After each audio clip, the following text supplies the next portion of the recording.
If you are in Canada and thinking about buying, renting, or unlocking equity in 2025, this might be the most important housing update you hear all year.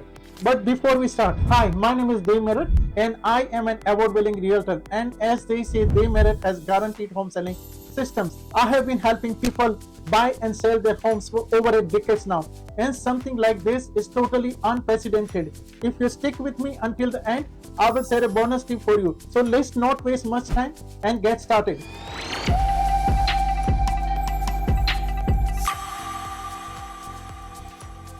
A brand new policy went live in January and it could quietly save renters thousands, supercharge investor portfolios, and let boomers step into their home's value without selling a thing.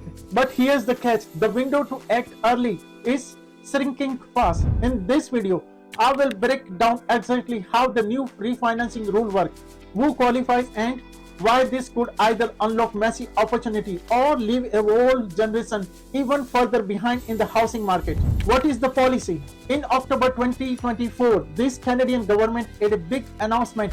They said a new rule would start on January 15, 2025. This rule is homeowners, people who already own a house. The problem, there aren't enough homes in Canada and prices are way too high.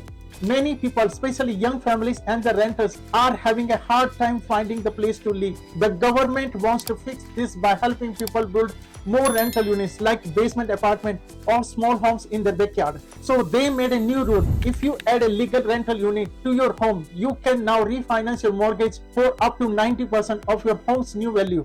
That's more money than before. So you can also stretch your payment over 30 years. But there are rules. You and a close family members must live there, and you can't use the new unit as an Airbnb. This could be great for boomers who want extra income or investors who want to grow faster, but it is also means fewer homes might be left for the first time home buyer. So if you already own, this is your moment, and if you are renting, it's time to plan. But who benefits more from this policy? Who benefits the most? Imagine you are watching a movie where the heroes already live in a big houses and a big treasure chest so up in their backyard. All they have to do is build a small guest house and boom, the treasure is theirs. That's kind of what's happening in Canada right now. The new rule let homeowners refinance up to 90% of their home's value after they add a legal rental suit. It sounds like a win for everyone, but here's the twist. Not everyone gets to open the treasure chest. The people who benefit the most are the ones who already own a homes, especially boomers and the real estate investors. Boomers can build a basement suite, rent it out, and get extra money to stay in their homes longer. Investors can fix up the property, create new rental units, and pull out the cash faster to grow their business. Even regular homeowners get a boost. They can use the extra money for college, renovation, or emergencies. But if you are still trying to buy your first homes, this new rule might make things harder. So while the treasure is real, it's mostly being handed to the people who already have the map. But how is the housing market affected by this? How does this impact the housing market? As homeowners start building basement suites and renting them out, the landscape quietly begins to shift. The neighborhood that were once full of the single family homes now have extra door, extra tenants, and rising property value. It seems like a win. More people to live and families finding way to stay together or earn extra income. But behind the scenes, young buyers are feeling squeezed. The homes they hope to buy are either off the market or too expensive to reach. With so many existing owners unlocking equity, they are the ones with power. Some use the money to buy more properties, outbidding newcomers. Investors to move fast, renovating, refinancing, and repeating. Meanwhile, first-time buyers are stuck, watching price climb. The people benefit most are those who already own. They are building wealth and growing their options, while others are falling behind. When a system rewards those already in the game, it can quietly widen the gap for everyone else. But who exactly is getting left behind with this? Who could get left behind? In cities across Canada, younger Canadians scroll through listing that seems to jump in price every month.